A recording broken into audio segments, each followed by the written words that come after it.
Hello friends, today we are going to discuss regarding mitral regurgitation. Coming to definition first. So, in mitral regurgitation, there is backflow of blood from left ventricle to left atrium during systole due to incompetent mitral valve. Now, we will go through the normal functioning of the mitral valve. So, in diastole, mitral valve opens, so there is flow of blood from left atrium to left ventricle, and during systole it closes so that the blood flows from left ventricle to aorta and it prevents backward flow of blood. However, in mitral regurgitation this closure fails.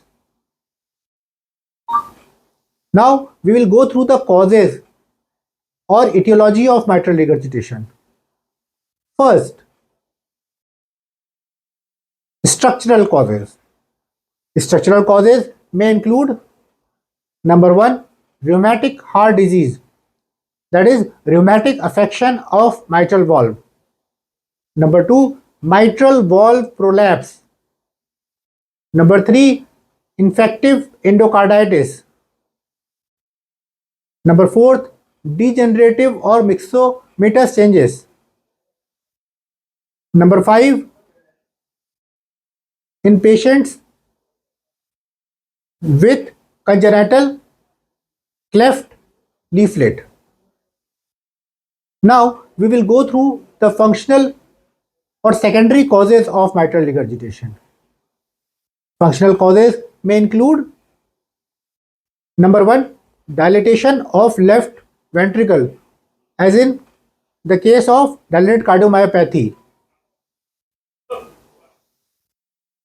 Number 2, in patients with papillary muscle dysfunction due to myocardial infarction or ischemia. Now we will go through the pathophysiology of mitral regurgitation. So, in mitral regurgitation during systole, there is forward flow of blood to aorta, as well as there is backward flow of blood to left atrium, due to which there is increase in LA volume, which will lead to increase in LA pressure. This will further lead to pulmonary congestion, and over the course of time there is a dilatation of LA in order to compensate. Ultimately, it will lead to left ventricular failure.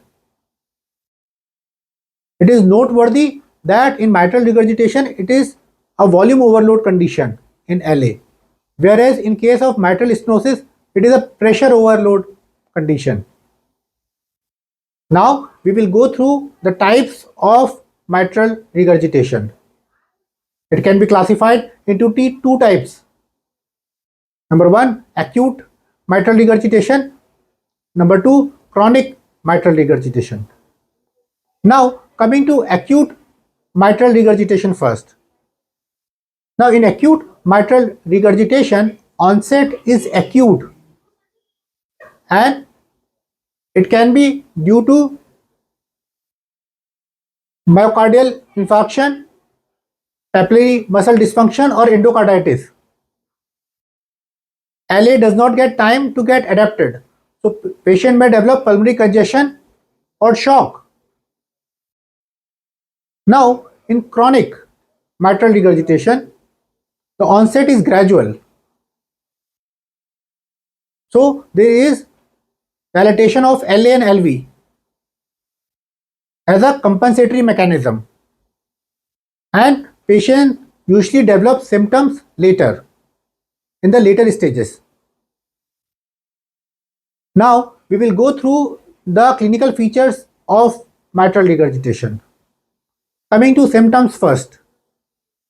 So a patient with mitral regurgitation may develop dyspnea, orthopnea, fatigue or palpitations, which can be due to atrial fibrillation. Now we will go through signs in a patient with mitral regurgitation. So patient will have displaced hyperdynamic apex beat, soft S1. There is presence of S3. Pansystolic murmur is heard at the apex radiating towards the axilla. Thank you.